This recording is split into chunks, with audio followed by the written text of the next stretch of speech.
ഇനി ആർക്കെങ്കിലും ജ്യോതി മൽഹോത്രയെക്കുറിച്ച് എന്തെങ്കിലും സംശയമുണ്ട്, ഒരു പാവപ്പെട്ട സ്ത്രീയെ എല്ലാവരും കൂടെ പീഡിപ്പിക്കുകയാണ് എന്ന് പറയുകയാണെങ്കിൽ അതിനുള്ള തെളിവ് എന്തായാലും ഇൻ്റലിജൻസ് ഏജൻസികൾക്ക് കിട്ടിയിട്ടുണ്ട്.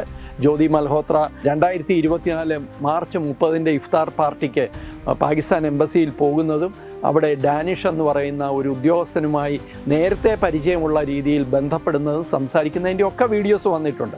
എന്ന് മാത്രമല്ല, അവർ പാകിസ്ഥാനിൽ അതിനുശേഷം പോയപ്പോൾ അവർക്ക് ലഭിച്ച സംരക്ഷണവും അവരവിടെ കണ്ട ആൾക്കാരുടെ ഡീറ്റെയിൽസും ഒക്കെ ഇപ്പോൾ ഇതിനോടകം മാധ്യമങ്ങൾക്ക് ലഭിച്ചിട്ടുണ്ട്. അതുകൊണ്ട് ISI പോലെ ഒരു ചാരസംഘടന വ്ളോഗർമാരെ ഉപയോഗിക്കുമോ എന്നുള്ള ചോദ്യത്തിന് എന്തായാലും ഉത്തരം കിട്ടിയിട്ടുണ്ട്.